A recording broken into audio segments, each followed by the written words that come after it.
السلام علیکم and welcome to tonight with Nadeem Sethi. میں ہوں منیب فاروق اور میرے ساتھ موجود ہیں ندیم سیٹھی صاحب. ناظرین, 23 مارچ 70 سال پہلے جو سوچا گیا, اب سوال یہ پیدا ہوتا ہے کہ کیا ہم نے ایسا پاکستان بنایا؟ قائد اعظم محمد علی جناح کا ویژن کیا تھا؟ کیا پاکستان بناتے ہوئے اس ویژن کا خیال رکھا گیا؟ کیا جس پاکستان کے اندر آج ہم رہ رہے ہیں یہ وہی پاکستان ہے جو کہ جناح صاحب کا پاکستان کہلایا جاتا تھا؟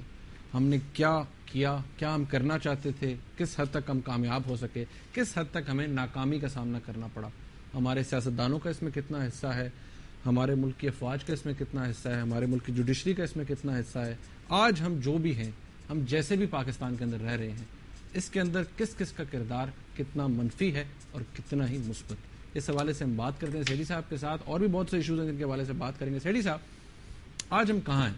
23 مارچ کی بات ہوتی ہے, سارا دن ہم بڑے موٹیویشنل سپیچز بھی دیتے ہیں, ہم دیکھتے ہیں چینلز کے اوپر دی جاتی ہے. اگر ایک ہم کہانی کے طور پر لے کے چلیں پاکستان کی کہانی, تو پاکستان کی کہانی ہے کیا؟ شروع کہاں سے ہوتی ہے؟ یہ دیکھیے, پاکستان کی کہانی شروع تو خیر ظاہر ہے, آپ نے خود ہی کہا کہ 70 سال پہلے ہوتی, مگر اس سے پہلے کہ آج ہم کہاں ہیں, پھر ہم ہسٹری پہ پیچھے چلتے ہیں کیسے یہاں پہنچے. آج اگر آپ دیکھیں تو میرا خیال ہے 6-7 میجر کرائسز آپ کو فیس کر رہے ہیں آپ. سب سے پہلی کرائسس تو ظاہر کہ اکنامکس کی کرائسس ہے. کتنا برا حال ہے ہمارا. ہم ایک طرف امریکہ کو گالی دے رہے ہیں, دوسری طرف ان سے بھیک مانگ رہے ہیں. ہمارے بجٹ کے اندر پیسے نہیں ہیں, بجلی نہیں ملک میں, پانی کے اوپر شارٹیجز ہو رہے ہیں, نوکریاں نہیں مل رہی. یہ 63 ایئرز آفٹر انڈیپینڈنس اکانومی جو ہے بالکل 2-3% پہ گری ہوئی. ہندوستان 7-8-9% پہ گرو کر رہا ہے. کہاں سے چلے کہاں پہنچے. اور آج لوگ اتنے خوفزدہ ہیں کہ انہیں نوکری ملے گی نہیں ملے گی, روٹی آئے گی گھر میں نہیں آئے گی, بجلی کے بغیر انڈسٹری کیسے چلے گی. اتنی سیریس کرائسس ہے, اور یہ کوئی ایک دن پہ جانے والی کرائسس نہیں ہے. تو پہلے سب سے بڑی بات تو یہ ہے کہ اتنی بڑی اکنامک کرائسس ہم فیس کر رہے ہیں, اور ہر 4-5-6 سال کے بعد ہمیں یہ کرائسس آتی ہے, اور ہر دفعہ جب آتی ہے تو گہری اور گہری ہوتی جاتی ہے. تو ہم اپنے پاؤں پہ نہیں کھڑے, سیلف ریلائنٹ نہیں ہے, زیادہ مکرو ہوتے جا رہے ہیں. ایک یہ کرائسس مقروض ہو گئے, مقروض ہوتے جا رہے ہیں. دوسری کرائسس یہ ہے کہ سول ملٹری ریلیشنز کی. ہماری یہی خواہش تھی کہ ہم سویلین سپریمیسی قائم کریں جیسے ہندوستان میں ہے اور ہر جمہوری ریاست میں. مگر یہاں کیا ہوا, یہاں سویلینز کی سپریمیسی نہیں ہوئی, ملٹری کی سپریمیسی ہے اس ملک میں. آج بھی آپ دیکھ لیجئے, ابھی 7 سال ہم ملٹری کے امبریلا سے گزرے ہیں.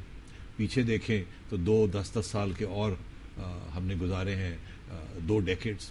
اگر 60 سال کے ہیں تو 10 سال پہلے جو ہے وہ سول بیوروکریسی کے امبریلا کے انڈر فرام 1947 ٹل 1958, پھر 1958 to 1971 under the military, and then 5 years or 6 years under civilian government of Zulfiqar Ali Bhutto. پہلی سویلین گورنمنٹ, الیکٹڈ گورنمنٹ, پہلی کانسٹیٹیوشن, 5 سال پورے کیے, اور اس کے بعد پھر بیک ٹو ملٹری گورنمنٹ. 10 سال ملٹری گورنمنٹ, پھر 10 سال سویلین گورنمنٹ, اور پھر 10 سال ملٹری گورنمنٹ. تو سویلینز نے تو 15 سال رول کیا. اور آج بھی صورتحال یہ ہے کہ فارن پالیسی جو سارا جو امپیکٹ ہے وہ ہماری اس وقت جو حکومت ہے اس سے چھین کے تو GHQ میں چلا گیا. اور اس وقت بھی GHQ is calling the shots. اگر GHQ کو کیری لیگر بل پسند ہے تو پسند ہے, اگر نہیں پسند تو نہیں پسند. GHQ کو ہم سلوٹ کرتے ہیں جب ججز ریسٹور ہوتے ہیں, ایسے ہی ہوا, بالکل ایسے. اور ISI کو سلوٹ کرتے ہیں. اور اگر پرائم منسٹر فیصلہ کرتا ہے کہ ISI چیف یہاں جائے گا تو GHQ فیصلہ کرتا ہے وہاں نہیں جائے گا. اگر پرائم منسٹر فیصلہ کرتا ہے کہ ISI سویلین کنٹرول میں آئے گی تو GHQ فیصلہ کرتا ہے نہیں آئے گی. تو foreign office sub all the organs of the state military کے اندر. اور ملٹری اس وقت پاکستان کا سب سے اہم ریاست کا پلر آف اسٹیٹ ہے, جو کہ خود ہی ریاست بن چکا ہے. میں وہ کہتے ہیں کہ military incorporated is the biggest business enterprise in Pakistan also. تو ایک تو یہ سول ملٹری ریلیشنز, بالکل سویلینز کی کوئی اہمیت ہی نہیں ہے. دس از اے ملٹرائزڈ اسٹیٹ. تھرڈ فیڈریشن کرائسس چل رہی نا. تھرڈ فیڈریشن, بلوچستان میں انسرجنسی چل رہی ہے, فاٹا میں ایک اور قسم کی انسرجنسی چل رہی ہے, ملٹری آپریشن, اور دونوں جگہ پہ ملٹری آپریشنز ہو رہے ہیں. اور سندھ میں ایتھنک اسٹرائف چل رہی. تو عرض یہ ہے کہنے کا کہ فیڈرل گورنمنٹ اور پروونسز کے جو رائٹس ہیں اس کے اوپر ابھی تک کرائسس چل رہی ہے، اور اسی کے اوپر اب 18th کانسٹیٹیوشنل امینڈمنٹ کی ہم بات کر رہے ہیں کہ کنکرنٹ لسٹ جو ہے اس کو ختم کیا جائے. حالانکہ 1973 کانسٹیٹیوشن میں لکھا گیا تھا کہ 10 یا 15 سال کے بعد کنکرنٹ لسٹ ختم ہو جائے گی اور پروونشل آٹونومی ہوگی. اور جو پاکستان ریزولوشن بھی ہے جس کی آج آپ بات کر رہے ہیں اس میں بھی یہ لکھا ہے کہ پاکستان جب بنے گا تو یہ جو اس ادھر کے علاقے ہیں جب پاکستان بنیں گے اس کے اندر جو کنسٹیٹیوئنٹ یونٹس ہیں مطلب جو پروونسز ہیں وہ انڈیپینڈنٹ وہ ساورن اسٹیٹس ہوں گی، آٹونومس اینڈ ساورن اسٹیٹس ہوں گی. تو نہ ساورن بنی نہ آٹونومس بنی، اور بیچ میں 1 یونٹ بھی آیا، 2 یونٹس بھی آئے، پھر 5 یونٹس بھی ہوئے، پھر 4 یونٹس ہو گئے، پھر یہ سارا کچھ چلتا رہا. تو ایک وہ کرائسس ہے فیڈریشن کی کرائسس. پھر آپ آئیں فارن پالیسی کی کرائسس. آپ کو یہ نہیں پتا کہ آپ نے ہندوستان کے ساتھ امن کرنا ہے یا لڑائی کرنی. ذوالفقار علی بھٹو صاحب لڑائی کرنے 1000 سال چلے تھے مگر شملہ میں جا کے امن کا معاہدہ کر کے آگے. اس کے بعد ضیاء الحق صاحب نے کرکٹ ڈپلومیسی کی. اس کے بعد سویلین گورنمنٹس آئیں تو نواز شریف صاحب جنگ کرنا چاہتے تھے اور جہاد کرنا چاہتے تھے، اور بے نظیر بھٹو صاحبہ کو انڈین ایجنٹ قرار دے کے نیشنل سیکیورٹی رسک قرار دے کے ان کو ڈیسٹیبلائز کر کے نکالا گیا. نواز شریف صاحب لاہور سمٹ کرنا چاہتے تھے، ہندوستان کے ساتھ پیس کرنا چاہتے تھے 99 میں، اور ان کے خلاف کارگل کر دیا گیا اور ڈی ریل کر دیا گیا. مشرف صاحب پہلے کہنے لگے کہ میں ہندوستان کے ساتھ جنگ کروں گا اور کارگل صحیح تھا. بعد میں انہوں نے 2003 میں جہاد بند کر دی اور ہندوستان کے ساتھ بیک چینل ڈپلومیسی کر کے، اور کہتے ہیں کہ کشمیر کا معاملہ گیو اینڈ ٹیک سے بہت آگے بڑھ چکا تھا بیک چینل ڈپلومیسی.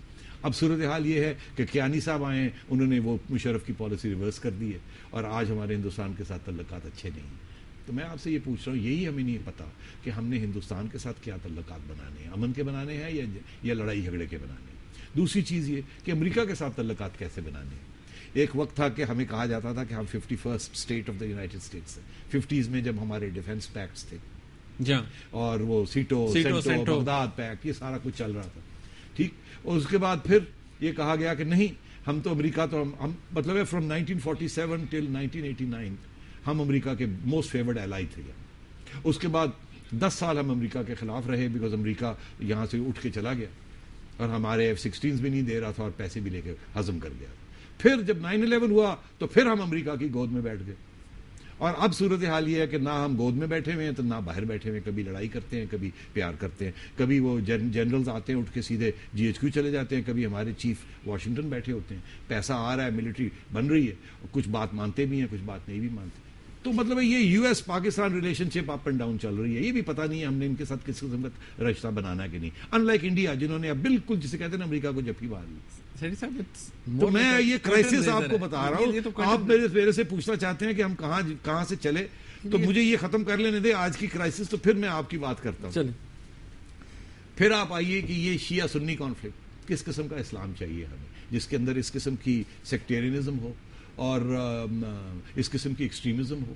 ہمیں یہی نہیں معلوم کہ ہم کس قسم کے اسلامک پرنسپلز یہاں چاہتے ہیں. کیا ہم اسلامک اسٹیٹ چاہتے ہیں یا سیکولر اسٹیٹ چاہتے ہیں؟ اسی کے اوپر بھی ابھی تک فیصلہ نہیں ہو پایا. اور آخر میں کیا ہم یہ نیشنل سیکیورٹی اسٹیٹ بنانا چاہتے ہیں یا سوشل ویلفیئر اسٹیٹ بنانا چاہتے ہیں؟ نیشنل سیکیورٹی اسٹیٹ کے اندر military expenditures, military in power. Social security state کے اندر civilians in power and poverty alleviation اور غربت کو ختم کرنا، پیپل ان پاور. تو مطلب یہی آج تک فیصلے نہیں ہم کر پائے آفٹر 63 ایئرز اور 70 years from the Pakistan resolution. تو میں آپ سے پوچھتا ہوں کہ یہاں ہم پہنچے ہیں اور کہاں کیسے پہنچے، اور یہ جو کرائسس، ملٹیپل کرائسس آپ کو فیس کر رہی ہے، اس سے کیسے نکلنا. یہ ایک لمبی بحث ہے. آپ میرے سے آج ہی سارا کچھ بات کروانا چاہ رہے ہیں. یہ تو آپ نے جو بتایا، یہ تو آپ نے وہ بلٹ پوائنٹس دیے نا. میں تو بلٹ پوائنٹس دیے، یہ کہاں ہم کیسے پہنچے یہاں. یہ تو پھر یہ آج کے پروگرام میں تو میں یہ چاہ رہا ہوں کہ آپ مجھے کوئی تھوڑا سا وقت دیں کہ یہ سارے ایشوز جو ہیں جو میں نے آج ریز کیے، مجھے کوئی وقت دیں، میں آپ کے ساتھ بیٹھوں، میں آپ کو کہانی بتاؤں پاکستان کی کہ یہ کہاں سے ہم چلے.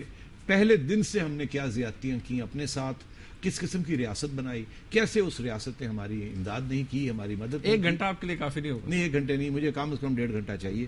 آپ مجھے کل ٹائم دیں، میں آپ کے ساتھ بیٹھ کے آپ کے ساتھ کرتے ہیں، 10 سے بتاؤں گا کہ کیا پاکستان کا مطلب لا الہ الا اللہ محمد رسول اللہ ہے یا کچھ اور ہے، اور کیا ہم نے کس قسم کا پاکستان بنایا اور کس طریقے سے ہم یہاں پہنچے ان کرائسس کے اوپر. ہم اپنے ویورز کو بھی کہتے ہیں جی نوٹ کر لیں, کل ہم اس حوالے سے اسپیشل ڈسکشن کریں گے. ہمارا اسپیشل پروگرام ہوگا 10 سے لے کر 12 بجے تک, اور جس میں کہ پاکستان ڈے تو خیر آج ہے, 23 مارچ آج ہے, لیکن ہم کوشش کریں گے کہ پاکستان کی کہانی جو ہے اس کے جتنے امپورٹنٹ پوائنٹس ہیں, جتنے بلٹ پوائنٹس سیٹھی صاحب نے یہاں پر ریز کیے ہیں, ان کو ان ڈیٹیل کل ہم سیٹھی صاحب سے پوچھیں. آج بہت سے اور امپورٹنٹ ایشوز ہیں, بہت سے ایشوز چل رہے ہیں, ان کے بارے میں ہم بات کرتے ہیں.